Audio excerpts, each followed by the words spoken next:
Story number 5. The 5 Orange Pips. When I glance over my notes and records of the Sherlock Holmes cases between the years 82 and 90, I am faced by so many which present strange and interesting features that it is no easy matter to know which to choose and which to leave. Some, however, have already gained publicity through the papers, and others have not offered a field for those peculiar qualities which my friend possessed in so high a degree, and which it is the object of these papers to illustrate.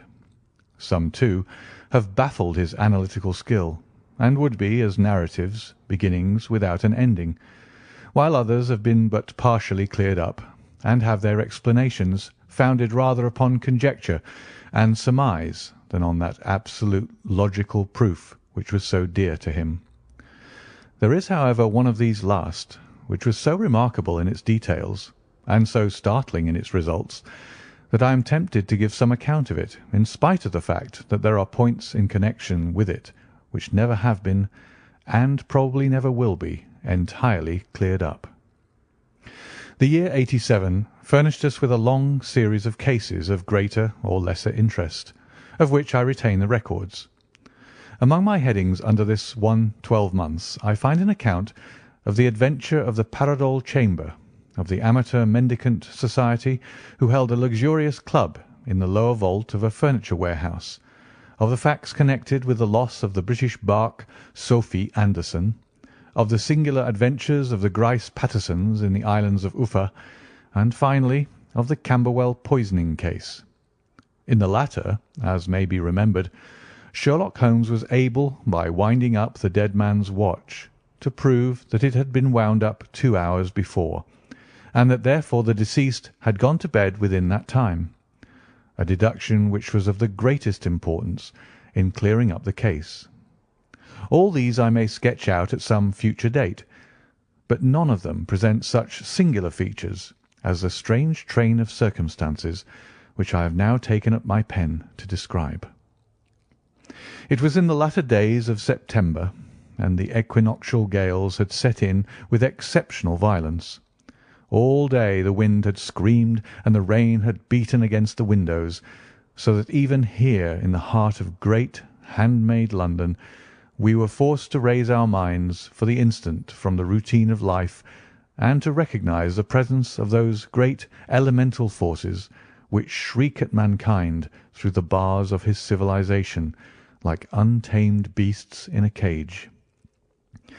As evening drew in, the storm grew higher and louder, and the wind cried and sobbed like a child in the chimney. Sherlock Holmes sat moodily at one side of the fireplace, cross-indexing his records of crime, while I at the other was deep in one of Clark Russell's fine sea stories, until the howl of the gale from without seemed to blend with the text, and the splash of the rain to lengthen out into the long swash of the sea waves. My wife was on a visit to her mother's, and for a few days I was a dweller once more in my old quarters at Baker Street. "Why?" said I, glancing up at my companion. "That was surely the bell. Who could come to-night? Some friend of yours, perhaps?" "Except yourself, I have none," he answered. "I do not encourage visitors." "A client, then?" "If so, it is a serious case. Nothing less would bring a man out on such a day and at such an hour, but I take it that it is more likely to be some crony of the landlady's." Sherlock Holmes was wrong in his conjecture, however, for there came a step in the passage and a tapping at the door. He stretched out his long arm to turn the lamp away from himself and towards the vacant chair upon which a newcomer must sit. "Come in," said he. The man who entered was young, some 22 at the outside, well-groomed and trimly clad, with something of refinement and delicacy in his bearing. The streaming umbrella which he held in his hand and his long, shining waterproof told of the fierce weather through which he had come. He looked about him anxiously in the glare of the lamp, and I could see that his face was pale and his eyes heavy, like those of a man who is weighed down with some great anxiety. "I owe you an apology," he said, raising his gold pince-nez to his eyes. I trust that I'm not intruding. I fear that I have brought some traces of the storm and rain into your snug chamber." "Give me your coat and umbrella," said Holmes. "They may rest here on the hook and will be dry presently. You have come up from the south-west, I see." "Yes, from Horsham." "That clay and chalk mixture which I see upon your toe-caps is quite distinctive." "I have come for your advice." "That is easily got." "And help." "That is not always so easy." "I have heard of you, Mr. Holmes. I heard from Major Prendergast how you saved him in the Tankerville Club scandal." "Ah, of course. He was wrongfully accused of cheating at cards." "He said that you could solve anything." "He said too much." "That you are never beaten." "I have been beaten 4 times, 3 times by men, and once by a woman." "But what is that compared with the number of your successes?" "It is true that I have been generally successful." "Then you may be so with me." "I beg that you will draw your chair up to the fire and favour me with some details as to your case." "It is no ordinary one." "None of those which come to me are. I am the last court of appeal." "And yet I question, sir, whether in all your experience you have ever listened to a more mysterious and inexplicable chain of events than those which have happened in my own family." "You fill me with interest," said Holmes. "Pray give us the essential facts from the commencement, and I can afterwards question you as to those details which seem to me the most important." The young man pulled his chair up and pushed his wet feet out towards the blaze. "My name," said he, "is John Openshaw, but my own affairs have, as far as I can understand, little to do with this awful business. It is a hereditary matter, so in order to give you an idea of the facts, I must go back to the commencement of the affair. You must know that my grandfather had 2 sons, my uncle Elias and my father Joseph. My father had a small factory at Coventry, which he enlarged at the time of the invention of bicycling. He was a patentee of the Openshaw unbreakable tyre, and his business met with such success that he was able to sell it and to retire upon a handsome competence. My uncle Elias emigrated to America when he was a young man and became a planter in Florida, where he was reported to have done very well. At the time of the war he fought in Jackson's army, and afterwards under Hood, where he rose to be a colonel. When Lee laid down his arms, my uncle returned to his plantation, where he remained for 3 or 4 years. About 1869 or 1870 he came back to Europe and took a small estate in Sussex, near Horsham. He had made a very considerable fortune in the States, and his reason for leaving them was his aversion to the negroes and his dislike of the Republican policy in extending the franchise to them. He was a singular man, fierce and quick-tempered, very foul-mouthed when he was angry, and of the most retiring disposition. During all the years that he lived at Horsham, I doubt if ever he set foot in the town. He had a garden and 2 or 3 fields round his house, and there he would take his exercise, though very often for weeks on end he would never leave his room. He drank a great deal of brandy and smoked very heavily, but he would see no society and did not want any friends, not even his own brother. He didn't mind me. In fact, he took a fancy to me, for at the time when he saw me first I was a youngster of 12 or so. This would be in the year 1878, after he had been 8 or 9 years in England. He begged my father to let me live with him, and he was very kind to me in his way. When he was sober, he used to be fond of playing backgammon and draughts with me, and he would make me his representative both with the servants and with the tradespeople, so that by the time that I was 16 I was quite master of the house. I kept all the keys, and could go where I liked and do what I liked, so long as I did not disturb him in his privacy. There was one singular exception, however, for he had a single room, a lumber room up among the attics, which was invariably locked, and which he would never permit either me or anyone else to enter. With a boy's curiosity, I have peeped through the keyhole, but I was never able to see more than such a collection of old trunks and bundles as would be expected in such a room. One day, it was in March, 1883, a letter with a foreign stamp lay upon the table in front of the colonel's plate. It was not a common thing for him to receive letters, for his bills were all paid in ready money, and he had no friends of any sort. "From India," said he, as he took it up. "Pondicherry postmark. What can this be?"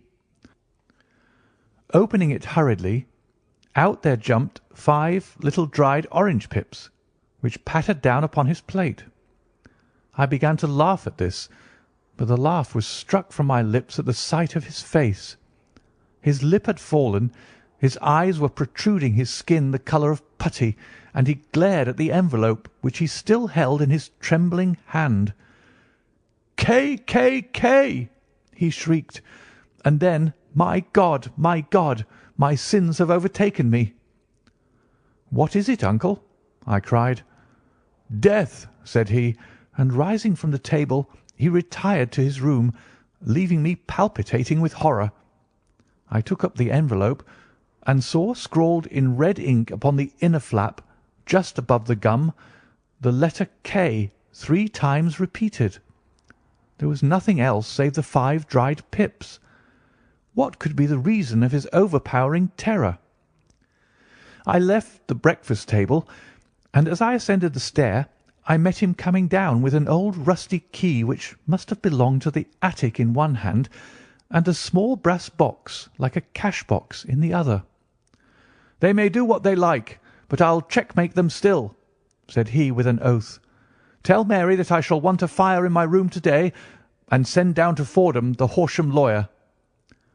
I did as he ordered, and when the lawyer arrived I was asked to step up to the room. The fire was burning brightly, and in the grate there was a mass of black fluffy ashes as of burned paper, while the brass box stood open and empty beside it. As I glanced at the box I noticed with a start that upon the lid was printed the treble K which I had read in the morning upon the envelope. "I wish you, John," said my uncle, "to witness my will. I leave my estate, with all its advantages and all its disadvantages, to my brother, your father, whence it will no doubt descend to you. If you can enjoy it in peace, well and good. If you find you cannot, take my advice, my boy, and leave it to your deadliest enemy. I am sorry to give you such a two-edged thing, but I can't say what turn things are going to take. Kindly sign the paper where Mr. Fordham shows you." I signed the paper as directed, and the lawyer took it away with him. The singular incident made, as you may think, the deepest impression upon me, and I pondered over it and turned it every way in my mind without being able to make anything of it. Yet I could not shake off the vague feeling of dread which it left behind, though the sensation grew less keen as the weeks passed, and nothing happened to disturb the usual routine of our lives. I could see a change in my uncle, however. He drank more than ever, and he was less inclined for any sort of society.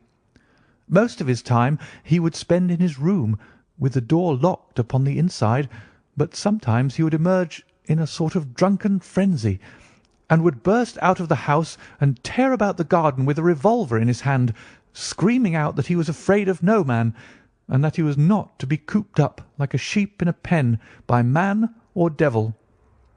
When these hot fits were over, however, he would rush tumultuously in at the door and lock and bar it behind him, like a man who can brazen it out no longer against the terror which lies at the roots of his soul.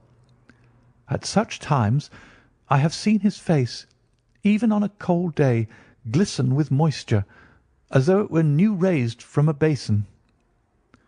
Well, to come to an end of the matter, Mr. Holmes, and not to abuse your patience, there came a night when he made one of those drunken sallies from which he never came back.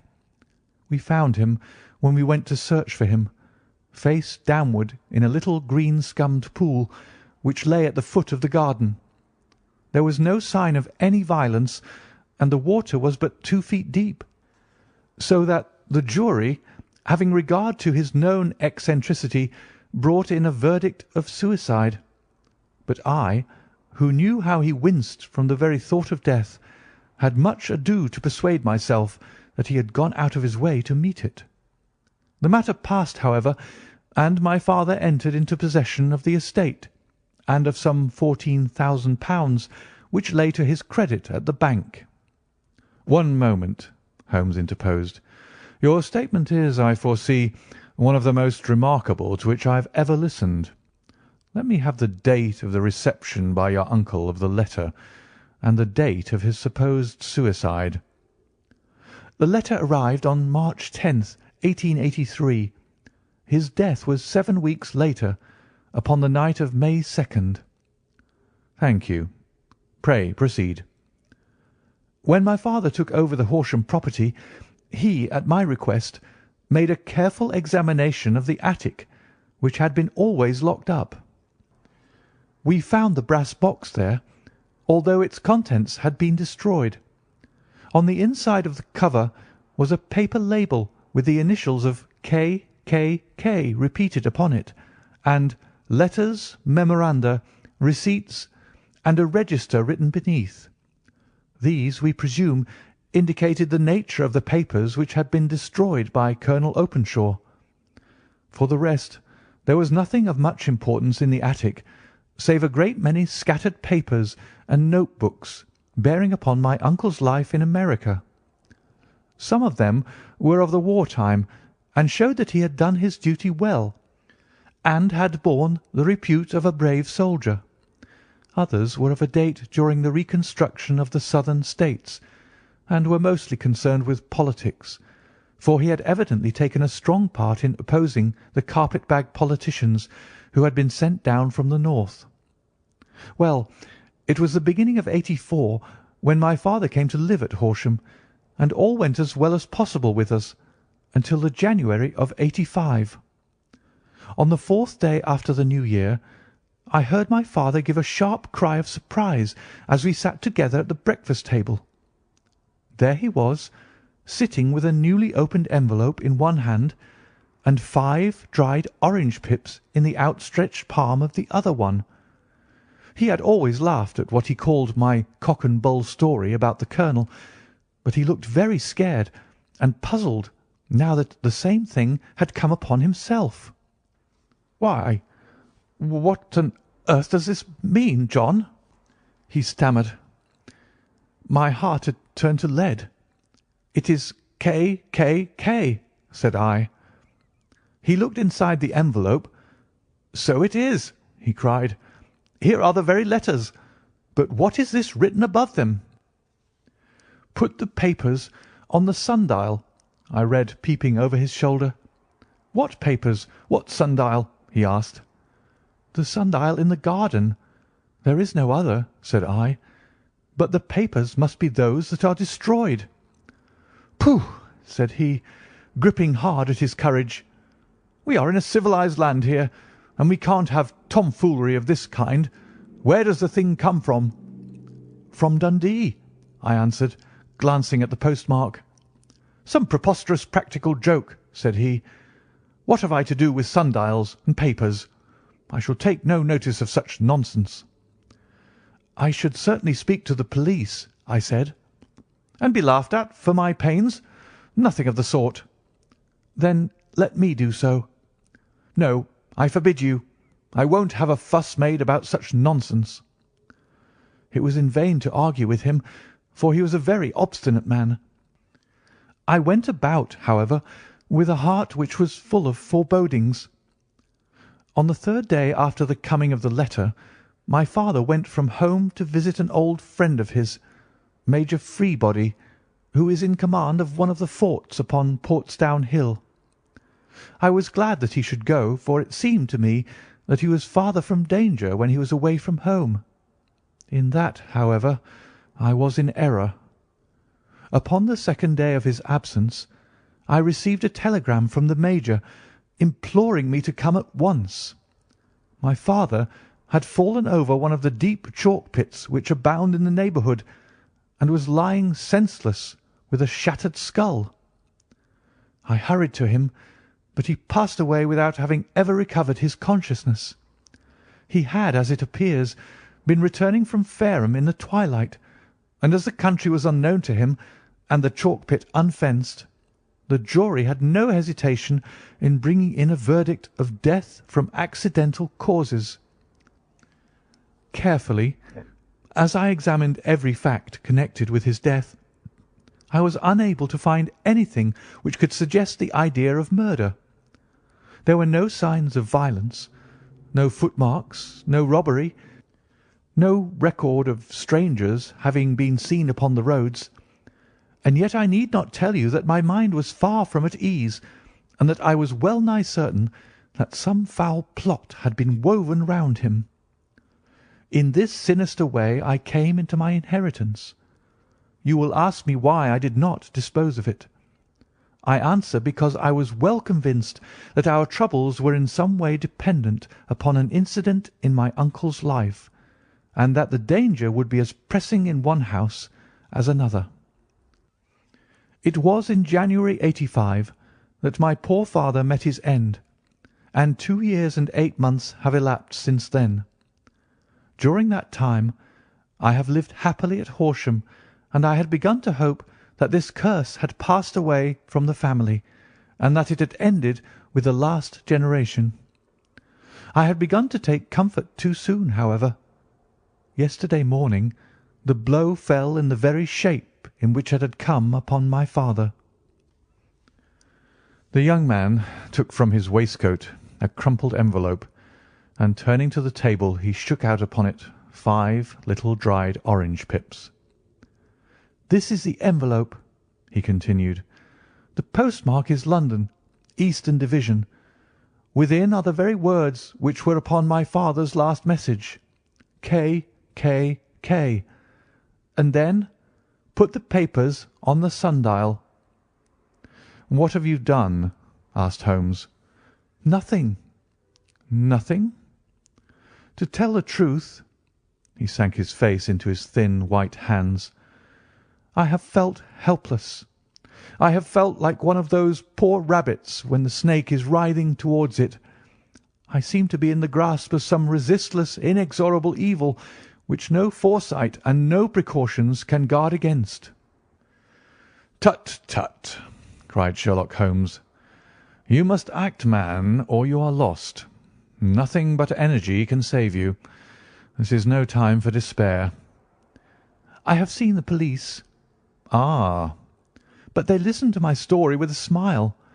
I am convinced that the inspector has formed the opinion that the letters are all practical jokes, and that the deaths of my relations were really accidents, as the jury stated, and were not to be connected with the warnings." Holmes shook his clenched hands in the air. "Incredible imbecility!" he cried. "They have, however, allowed me a policeman, who may remain in the house with me." "Has he come with you to-night?" "No, his orders were to stay in the house." Again Holmes raved in the air. "Why did you come to me?" he cried. "And above all, why did you not come at once?" "I did not know. It was only to-day that I spoke to Major Prendergast about my troubles, and was advised by him to come to you." "It is really 2 days since you had the letter. We should have acted before this. You have no further evidence, I suppose, than that which you have placed before us? No suggestive detail which might help us?" "There is one thing," said John Openshaw. He rummaged in his coat pocket, and drawing out a piece of discoloured blue-tinted paper, he laid it out upon the table. "I have some remembrance," said he, "that on the day when my uncle burned the papers, I observed that the small unburned margins which lay amid the ashes were of this particular colour. I found this single sheet upon the floor of his room, and I am inclined to think that it may be one of the papers which has, perhaps, fluttered out from among the others, and in that way has escaped destruction. Beyond the mention of pips, I do not see that it helps us much. I think myself that it is a page from some private diary. The writing is undoubtedly my uncle's." Holmes moved the lamp, and we both bent over the sheet of paper, which showed by its ragged edge that it had indeed been torn from a book. It was headed March 1869, and beneath were the following enigmatical notices: 4th, Hudson came, same old platform. 7th, set the pips on Macaulay, Paramore, and John Swain of St. Augustine. 9th, Macaulay cleared. 10th, John Swain cleared. 12th, visited Paramore. All well. "Thank you," said Holmes, folding up the paper and returning it to our visitor. "And now you must on no account lose another instant. We cannot spare time even to discuss what you have told me. You must get home instantly and act." "What shall I do?" "There is but one thing to do. It must be done at once. You must put this piece of paper which you have shown us into the brass box which you have described. You must also put in a note to say that all the other papers were burned by your uncle, and that this is the only one which remains. You must assert that in such words as will carry conviction with them. Having done this, you must at once put the box out upon the sundial as directed. Do you understand?" "Entirely." "Do not think of revenge or anything of the sort at present. I think that we may gain that by means of the law, but we have our web to weave, while theirs is already woven. The first consideration is to remove the pressing danger which threatens you. The second is to clear up the mystery and to punish the guilty parties." "I thank you," said the young man, rising and pulling on his overcoat. "You have given me fresh life and hope. I shall certainly do as you advise."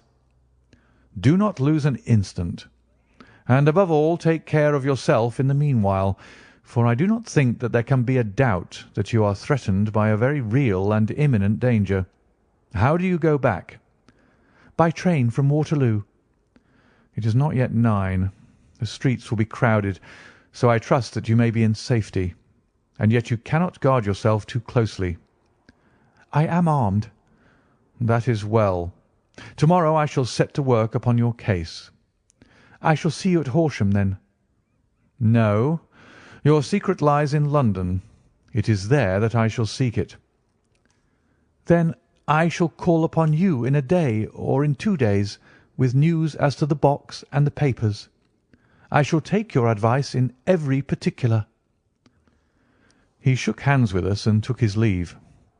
Outside the wind still screamed and the rain splashed and pattered against the windows. This strange wild story seemed to have come to us from amid the mad elements, blown in upon us like a sheet of seaweed in a gale, and now to have been reabsorbed by them once more. Sherlock Holmes sat for some time in silence, with his head sunk forward and his eyes bent upon the red glow of the fire. Then he lit his pipe, and leaning back in his chair, he watched the blue smoke rings as they chased each other up to the ceiling. "I think, Watson," he remarked at last, "that of all our cases we have had none more fantastic than this. Save perhaps the sign of 4. Well, yes, save perhaps that. And yet this John Openshaw seems to me to be walking amid even greater perils than did the Sholtos." "But have you," I asked, "formed any definite conception as to what these perils are?" "There can be no question as to their nature," he answered. "Then what are they? Who is this K., and why does he pursue this unhappy family?" Sherlock Holmes closed his eyes and placed his elbows upon the arms of his chair with his finger-tips together. "The ideal reasoner," he remarked, "would, when he had once been shown a single fact in all its bearings, deduce from it not only the chain of events which led up to it, but also all the results which would follow from it. As Cuvier could correctly describe a whole animal, by the contemplation of a single bone. So the observer, who has thoroughly understood one link in a series of incidents, should be able to accurately state all the other ones, both before and after. We have not yet grasped the results which the reason alone can attain to. Problems may be solved in the study which have baffled all those who have sought a solution by the aid of their senses. To carry the art, however, to its highest pitch, it is necessary that the reasoner should be able to utilize all the facts which have come to his knowledge, and this in itself implies, as you will readily see, a possession of all knowledge, which, even in these days of free education and encyclopedias, is a somewhat rare accomplishment. It is not so impossible, however, that a man should possess all knowledge which is likely to be useful to him in his work, and this I have endeavoured in my case to do. If I remember rightly, you on one occasion, in the early days of our friendship, defined my limits in a very precise fashion. Yes, I answered, laughing. It was a singular document. Philosophy, astronomy, and politics were marked at 0, I remember. Botany variable, geology profound as regards the mud stains from any region within 50 miles of town, chemistry eccentric, anatomy unsystematic, sensational literature and crime records unique, violin player, boxer, swordsman, lawyer, and self-poisoner by cocaine and tobacco. Those, I think, were the main points of my analysis. Holmes grinned at the last item. "Well," he said, "I say now, as I said then, that a man should keep his little brain attic stocked with all the furniture that he is likely to use, and the rest he can put away in the lumber room of his library, where he can get at it if he wants it. Now, for such a case as the one which has been submitted to us tonight, we need certainly to muster all our resources. Kindly hand me down the letter K of the American Encyclopedia, which stands upon the shelf beside you. Thank you. Now, let us consider the situation and see what may be deduced from it. In the first place, we may start with a strong presumption that Colonel Openshaw had some very strong reason for leaving America. Men at his time of life do not change all their habits and exchange willingly the charming climate of Florida for the lonely life of an English provincial town. His extreme love of solitude in England suggests the idea that he was in fear of someone or something, so we may assume as a working hypothesis that it was fear of someone or something which drove him from America. As to what it was he feared, we can only deduce that by considering the formidable letters which were received by himself and his successors. Did you remark the postmarks of those letters? The first was from Pondicherry, the second from Dundee, and the third from London. From East London. What do you deduce from that? They're all seaports. That the writer was on board of a ship. Excellent. We have already a clue. There can be no doubt that the strong probability, is that the writer was on board of a ship. And now let us consider another point. In the case of Pondicherry, 7 weeks elapsed between the threat and its fulfilment. In Dundee it was only some 3 or 4 days. Does that suggest anything? A greater distance to travel? But the letter had also a greater distance to come. Then I do not see the point. There is at least a presumption that the vessel in which the man or men are is a sailing ship. It looks as if they always send their singular warning or token before them when starting upon their mission. You see how quickly the deed followed the sign when it came from Dundee. If they had come from Pondicherry in a steamer, they would have arrived almost as soon as their letter. But as a matter of fact, 7 weeks elapsed. I think that those 7 weeks represented the difference between the mail boat which brought the letter and the sailing vessel which brought the writer. It is possible, More than that, it is probable. And now you see the deadly urgency of this new case, and why I urged young Openshaw to caution. The blow has always fallen at the end of the time which it would take the senders to travel the distance. But this one comes from London, and therefore we cannot count upon delay." "Good God!" I cried. "What can it mean, this relentless persecution?" "The papers which Openshaw carried are obviously of vital importance to the person or persons in the sailing ship. I think that it is quite clear that there must be more than one of them. A single man could not have carried out 2 deaths in such a way as to deceive a coroner's jury. There must have been several in it, and they must have been men of resource and determination. Their papers they mean to have, be the holder of them who it may. In this way, you see, KKK ceases to be the initials of an individual and becomes the badge of a society." "But of what society?" "Have you never," said Sherlock Holmes, bending forward and sinking his voice, "have you never heard of the Ku Klux Klan?" "I never have."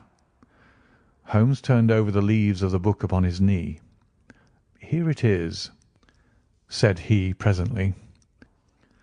"Ku Klux Klan, a name derived from the fanciful resemblance to the sound produced by cocking a rifle. This terrible secret society was formed by some ex-Confederate soldiers in the Southern States after the Civil War, and it rapidly formed local branches in different parts of the country, notably in Tennessee, Louisiana, the Carolinas, Georgia, and Florida. Its power was used for political purposes, principally for the terrorizing of the negro voters and the murdering and driving from the country of those who were opposed to its views. Its outrages were usually preceded by a warning sent to the marked man in some fantastic but generally recognized shape: a sprig of oak leaves in some parts, melon seeds or orange pips in others. On receiving this, the victim might either openly abjure his former ways, or might fly from the country.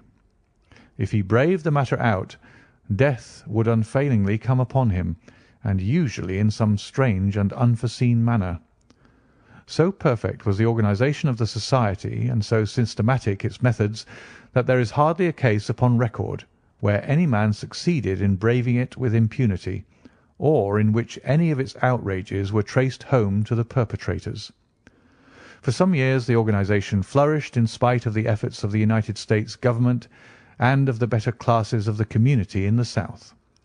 Eventually, in the year 1869, the movement rather suddenly collapsed, although there have been sporadic outbreaks of the same sort since that date.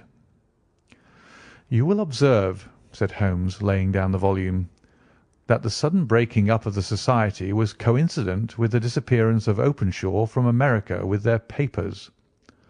It may well have been cause and effect. It is no wonder that he and his family have some of the more implacable spirits upon their track. You can understand that this register and diary may implicate some of the first men in the South, and that there may be many who will not sleep easy at night until it is recovered." "Then the page we've seen is such as we might expect.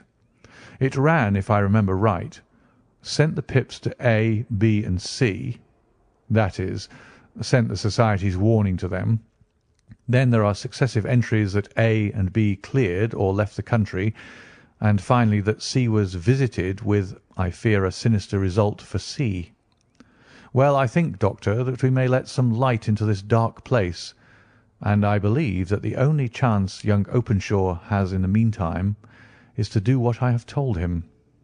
There is nothing more to be said or to be done to-night, so hand me over my violin, and let us try to forget for half an hour the miserable weather and the still more miserable ways of our fellow men."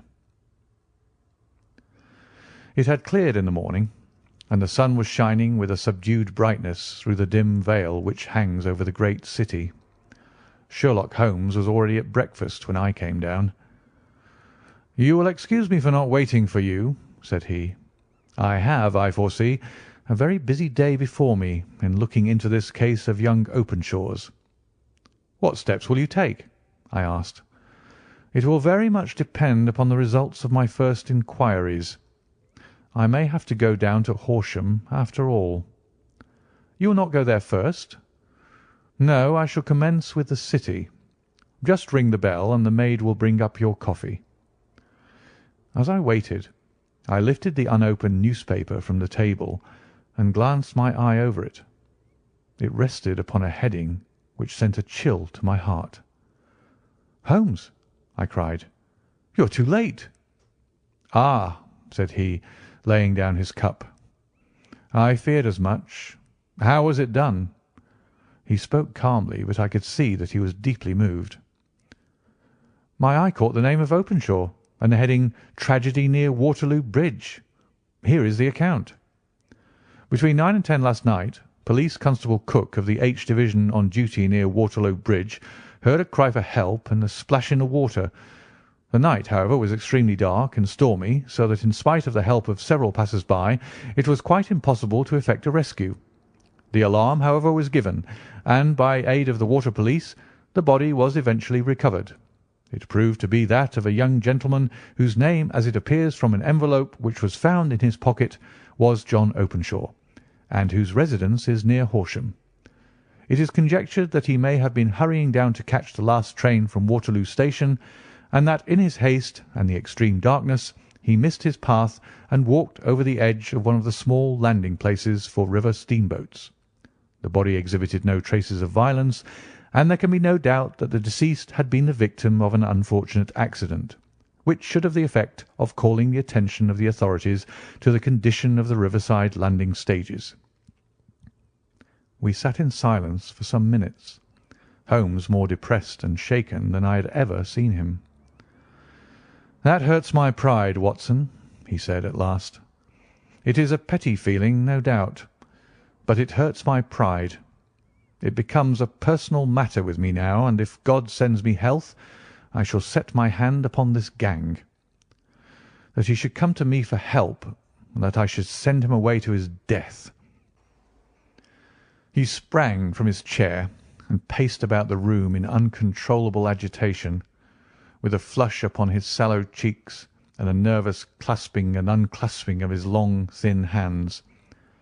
"They must be cunning devils," he exclaimed at last. "How could they have decoyed him down there? The embankment is not on the district line to the station. The bridge, no doubt, was too crowded even on such a night for their purpose. Well, Watson, we shall see who will win in the long run. I am going out now." "To the police?" "No, I shall be my own police. When I have spun the web they may take the flies, but not before." All day I was engaged in my professional work, and it was late in the evening before I returned to Baker Street. Sherlock Holmes had not come back yet. It was nearly 10 o'clock before he entered, looking pale and worn. He walked up to the sideboard, and tearing a piece from the loaf, he devoured it voraciously, washing it down with a long draught of water. "You are hungry?" I remarked. "Starving. It had escaped my memory. I have had nothing since breakfast." "Nothing?" "Not a bite. I had no time to think of it." "And how have you succeeded?" "Well, you have a clue?" "I have them in the hollow of my hand. Young Openshaw shall not long remain unavenged. Why, Watson, let us put their own devilish trademark upon them. It is well thought of." "What do you mean?" He took an orange from the cupboard, and tearing it to pieces, he squeezed out the pips upon the table. Of these he took 5 and thrust them into an envelope. On the inside of the flap he wrote S.H. for J.O. Then he sealed it and addressed it to Captain James Calhoun, Bark Lone Star, Savannah, Georgia. "That will await him when he enters port," said he, chuckling. "It may give him a sleepless night. He'll find it as sure a precursor of his fate as Openshaw did before him." "And who is this Captain Calhoun?" "The leader of the gang. I shall have the others, but he first." "How did you trace it, then?" He took a large sheet of paper from his pocket, all covered with dates and names. "I have spent the whole day," said he, "over Lloyd's registers and files of the old papers, following the future career of every vessel which touched at Pondicherry in January and February in '83. There were 36 ships of fair tonnage which were reported there during those months. Of these, one, the Lone Star, instantly attracted my attention, since, although it was reported as having cleared from London, the name is that which is given to one of the states of the Union. Texas, I think. I was not, and am not sure which, but I knew that the ship must have an American origin. What then? I searched the Dundee records, and when I found that the barque Lone Star was there in January '85, my suspicion became a certainty. I then inquired as to the vessels which lay at present in the port of London. Yes, the Lone Star had arrived here last week. I went down to the Albert Dock and found that she had been taken down the river by the early tide this morning, homeward bound to Savannah. I wired to Gravesend and learned that she had passed some time ago, and as the wind is easterly, I have no doubt that she is now past the Goodwins and not very far from the Isle of Wight." "What will you do, then?" "Oh, I have my hand upon him. He and the two mates are, as I learn, the only native-born Americans in the ship. The others are Finns and Germans. I know also that they were all three away from the ship last night. I had it from the stevedore, who's been loading their cargo. By the time that their sailing ship reaches Savannah, the mail-boat will have carried this letter, and the cable will have informed the police of Savannah that these three gentlemen are badly wanted here upon a charge of murder. There is ever a flaw, however, in the best laid of human plans, and the murderers of John Openshaw were never to receive the orange pips which would show them that another, as cunning and as resolute as themselves, was upon their track. Very long and very severe were the equinoctial gales that year. We waited long for news of the Lone Star of Savannah, but none ever reached us. We did at last hear that somewhere, far out in the Atlantic, a shattered stern post of a boat was seen swinging in the trough of a wave, with the letters L.S. carved upon it. And that is all which we shall ever know of the fate of the Lone Star. End of the 5 Orange Pips.